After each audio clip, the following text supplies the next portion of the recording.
Foram muitos, incessantes e incansáveis, os apelos para que eu retornasse e falasse sobre transporte público.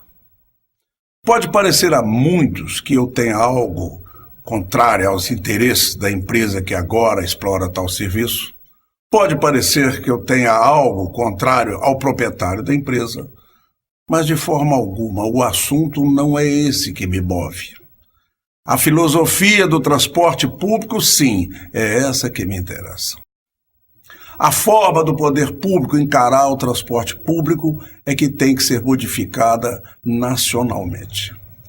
O transporte público tem que ser considerado de utilidade pública. Ele tem que ser, de alguma maneira, subvencionado. O que não pode acontecer, aí sim, de fácil solução, é o descaso que ora se assiste em nossa cidade. Não se tem um abrigo para quem espera um ônibus. Se espera em pé, sentado.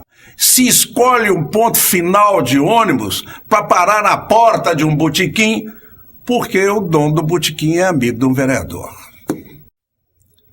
E isso é um desconforto social, porque certamente os familiares do vereador, os familiares do pessoal do alto escalão da administração, não andam de ônibus.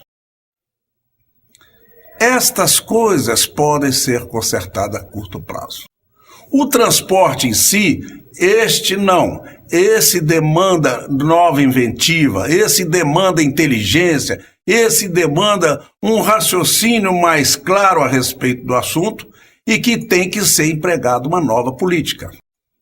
A empresa que aí está, vamos agora aos números, talvez desconhecidos da população da cidade, arrecada dentro de Governador Valadares algo próximo ou maior do que 2,5 milhões de reais ao mês. Isso em dinheiro vivo. Há pouco tempo, eu conversava com um grande empresário, talvez o maior empregador de Governador Valadares. E eu perguntava a ele como ele lidava com a questão da passaginha e com a questão do transporte. E ele me respondeu: evito todas. Na minha empresa, como ela tem diversos e diferentes bairros da cidade, eu procuro empregar gente dali para evitar o fenômeno acachapante da passaginha. Ele procura se sair desta maneira. A maioria dos seus funcionários tem bicicleta. Ele já seleciona pelo meio de transporte. Se vocês pararem para pensar que o custo disso pode ser agregado ao salário,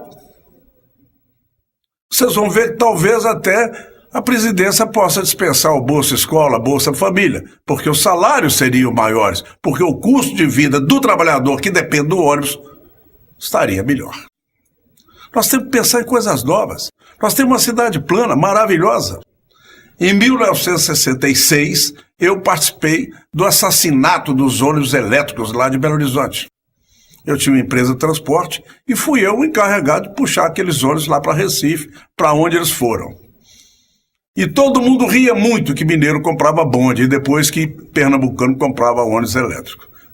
O resultado é que o mineiro se dava bem, enriquecia quando comprava bondes, e o pernambucano passou a enriquecer com ônibus elétricos. E nós empobrecemos a nossa classe mais humilde. Então é muito interessante que as novas administrações, os novos políticos pudessem pensar, por que não? Procurar na Europa, procurar em países adiantados, civilizados, um meio diferente de transporte. Por que não imaginarmos uma linha Carril saindo de Santa Rita e terminando na Univale? Nós temos uma coisa aqui em Valadares que é um exagero, que são as calçadas. Exagero jamais usado, em que pese que embeleza o traçado da cidade. Mas a Israel Pinheiro poderia ser alargada, 1,5 metro para cada lado. Afonso Pena, 7 de Setembro, Bárbara Eudora, seriam as 4 grandes vias de escoamento da cidade. E a Israel poderia abrigar a linha Carril de bondes. Não aqueles bondes antigos da história e dos livros maravilhosos, mas bondes modernos, como a Alemanha tem hoje, como Franco tem, München tem, diversas outras cidades do mundo têm. São cartões postais das cidades. Nós temos que pensar diferente. O que não pode é continuar deixando o trabalhador e as senhoras, quem mais usam os ônibus, a pagarem R$ 4 para vir e voltar para almoçar e mais tarde pagar novamente. Isto é um absurdo. Isso tem que ser estudado por cobro. Isto faz a economia da cidade. E o Boa Noite hoje não vai para os senhores, vai para as senhoras que usam os ônibus. Boa noite, senhoras.